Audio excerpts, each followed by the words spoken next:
Now here is something of note. Many of you will look at this leaf and say, I know what that is. That's a papaya. And you are absolutely correct. Papayas are pretty common plants. They're native to Central America, southern Mexico, possibly northern South America. And they were moved around by humans before the people with the books came along and described them. So again, like the avocado, the corn cob, things like that, it's really hard to tell exactly where they came from because, people were using them long before anyone thought to write it down. Somebody somewhere found the very first one and started the whole thing, right? Thank you, because this is a great plant. But anyway, there's, papayas are really cool. They make a really beautiful yellow to orange fruit that is delicious. It's like a big melon. It's actually classified as a berry, but we're not going to worry about any of those taxonomic differences and morphological curiosities. But what we're going to talk about today is something totally surprising. So again, I'm not going to show myself from the neck down because it's another beautiful winter day in San Diego. And I wore a long sleeve t-shirt and a sweatshirt. And I thought, okay, I could go out and work all day. I just got back from Mexico where it was really tropical. And I came outside and I was like, wow, I don't really need the sweatshirt. And then a little later, I was too far from the house to get a regular t-shirt, but I was like, I don't need this long sleeve t-shirt. So it's just like the guys or the ladies who originally found this papaya. They were probably nearly naked because the weather was so good. And I am following in their footsteps with just shorts on right now. So if you're wondering, I'm not going to show myself. But, because that would be rude. My wife would be really mad. It's like, why do you keep showing yourself with your shirt on? Because that's how I roll. Anyway, what's curious about this situation here, I don't have a lot of experience with papayas. I like them. I don't like crave them like I do avocados and mangoes, but they're really good, especially with some lime dripped on them there and some ice cream, like vanilla ice cream. But anyway, I grew some from seed and they're really easy. If you want some, you should do it that way. Just from the supermarket, just try it out, If it doesn't work, then maybe I'll have done the same and you can come to the nursery and buy some. We'll probably start selling this plant because it's so easy to grow. So, but the video today is not so much about growing these things. They're pretty much hardy to like 29 degrees. Up in Northern California, a neighbor of mine at my ranch threw some seeds down in a compost pile and they sprouted. And he had, a papaya tree for quite a while. And eventually it disappeared. He doesn't know what happened to it.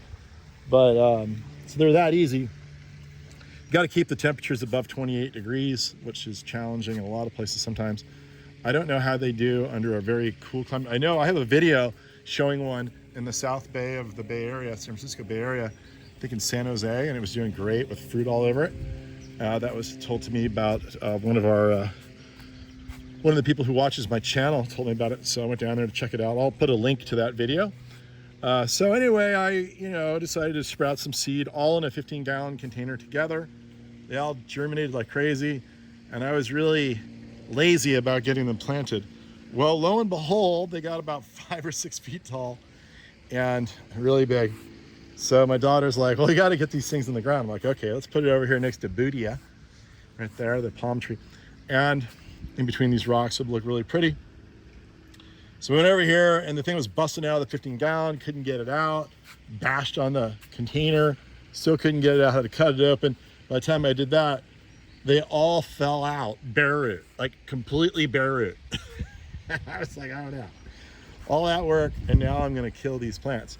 Let's plant them anyway and see what happens. So these things had no, like here's a remnant of the root when I was planting it. This is midwinter. Right now it's like January 13th. And we did this about 3 weeks ago. Again, let me remind you, it's the dead of winter. And so I stripped all the foliage off thinking, okay, well, I don't really want these plants to suffer from having to hold too much foliage because all their roots, there were hardly no roots. It was like that. Did you hear that? Proper English? There were hardly no roots. I don't think that's right. There were hardly any roots. And so I was tripping out thinking that I needed to take off the foliage to compensate for the water loss induced by the removal of the roots or lack thereof. And so I did that, planted them, and look at this. In 3 weeks, they're already growing vigorously. And they're just completely perky. You like perky? I like perky. Look how perky it is. Here's a big old leaf. Look at the perkiness here. These things are actively moving. And it hasn't really been warm here. It's been raining. There's puddles everywhere. So it looks like I may have lost one. This one here looks like something ate the top off. But this little guy here did fine. And we planted a whole bunch of little ones back in the 15-gallon container. So this is a really interesting plant. Now up at the ranch, my employee named Manuel, who is native to the same area that the papaya is native to. A lot of times people like that, they just do what they've done forever. And he sprouted a whole bunch of seeds and he planted some all through the vegetable garden. And last I saw, they were thriving, to my utter amazement, because, you know, it's Northern California. It's not known for papaya plantations. But maybe in the future it will be with just a tad bit of global warming and someone just willing to try. So here you go. This is Carica papaya, and I'll give you an update as these things go, but hopefully they'll get big. Now the thing to know about the papaya, one of the reasons there's 5 plants here is they are dioecious, meaning each plant will have a determinate sex about it. It'll either be a male or a female, and there is no mistaking with these plants. Unlike other organisms sometimes, or things that morph, which occurs in nature, but not with papaya. So it's very clear one way or the other whether you have a male or female. And so you need both in order to set fruit. So I'm hedging my bets that out of 5 children, at least one of them will be opposite to the rest. So that's the idea. Now the stalk is really pretty. Look at this coloration on it. Okay, I don't know if that's natural or if it's created because we're growing it outside of its habitat. I believe that's just a natural coloration. And again, it has a carrot-like root. Wouldn't be surprised if it's edible. I haven't tried it yet. And there really are not a lot of hair feeder roots. And so this is a really curious plant.